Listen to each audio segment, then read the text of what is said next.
mi gente, MsMalcolmHughes here, back with my final book review of January 2021, and that book is going to be Citizen by Claudia Rankine. Citizen by Claudia Rankine is an American lyric. That is what the author titles it.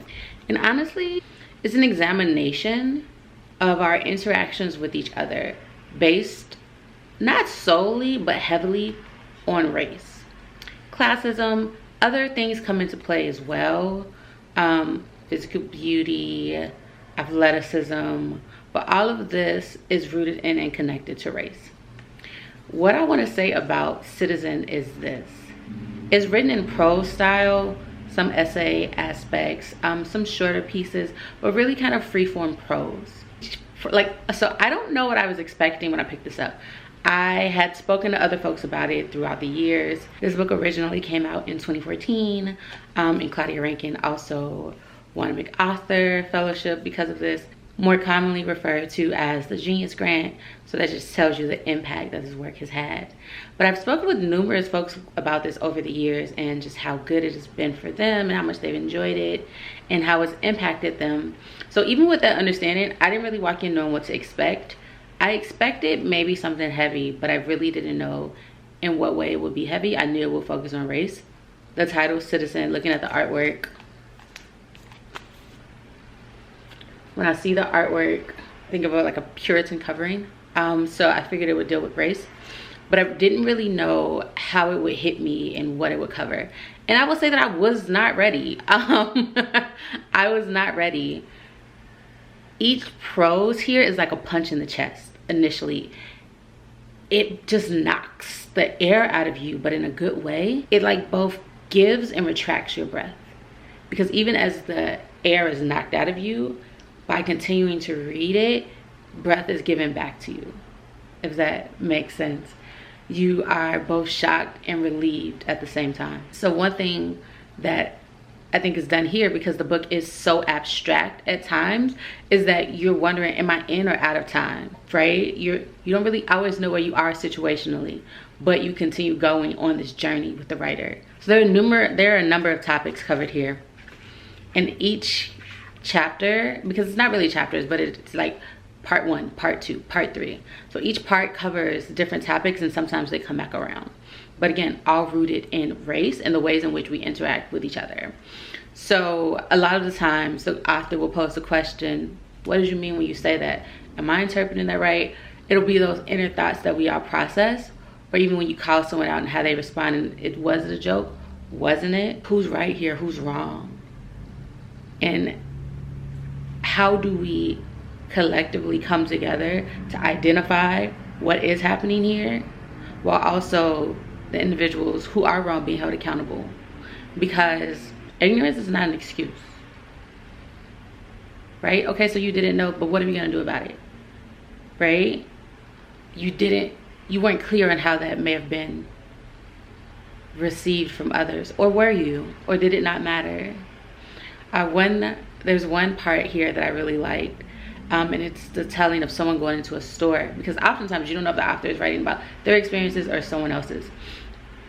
So someone walks into a store after having spoken with someone on the phone, and the manager, the person they were going to meet, looks up and is like, I didn't know you were black. And then they immediately follow that up with, I didn't mean to say that. And the person who's telling the story responds aloud. And the person's like, what?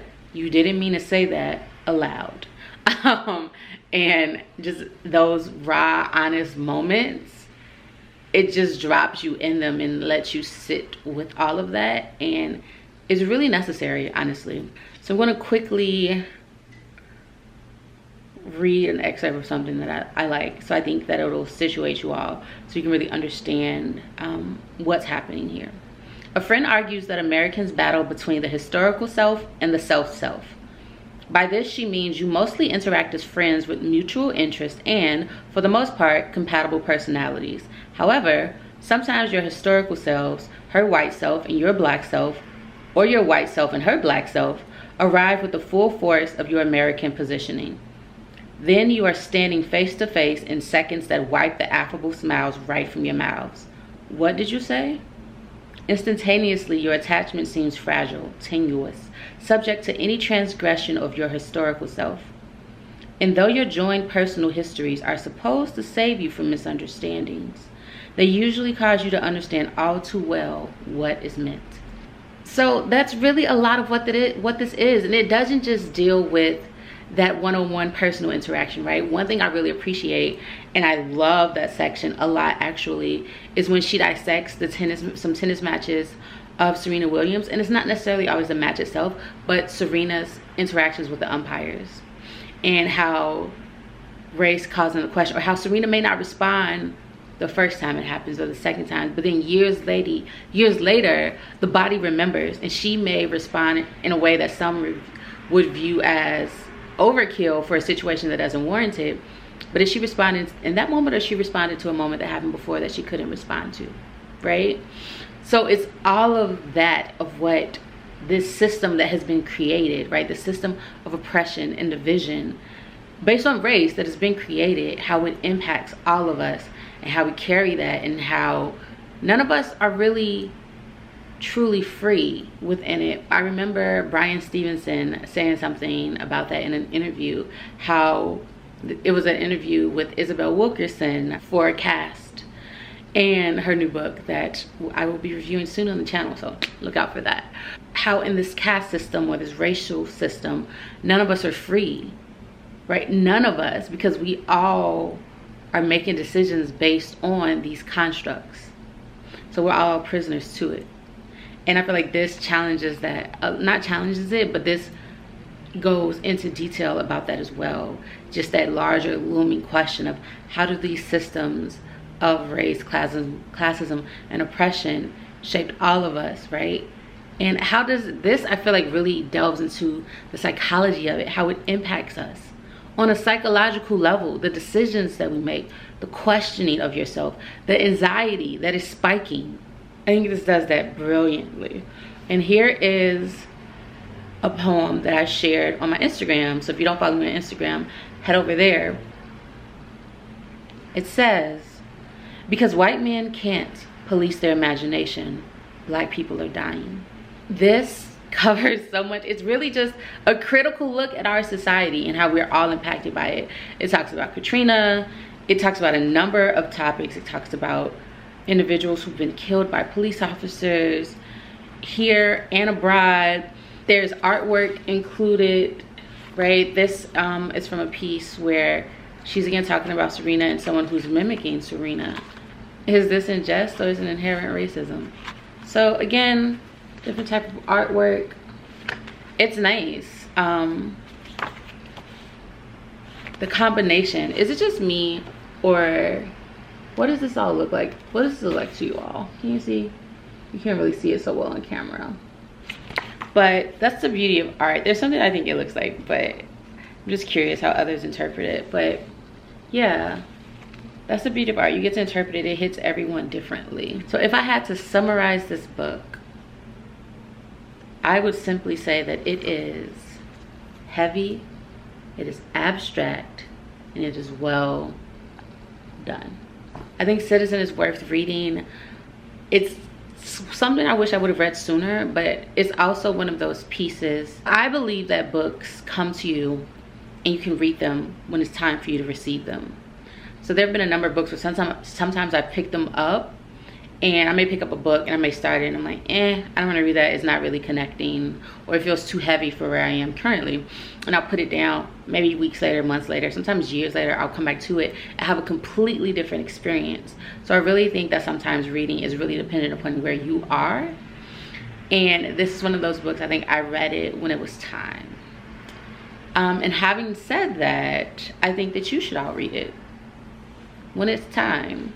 And hopefully that time is now, because I think it's worth checking out. So if I had to give this book a grade on a scale of A to F, I would give it an A. I deliberated on that a little bit because I think that sometimes it is so abstract that you really have to sit and process it. It's not a quick read. Even though it's a shorter read, it's heavy. And if you fly through it, you may miss it. But that is not a critique of the book. And that's why I'm still giving it an A, even though I picked this up and I was like, oh, this should be a pretty quick read. It was not.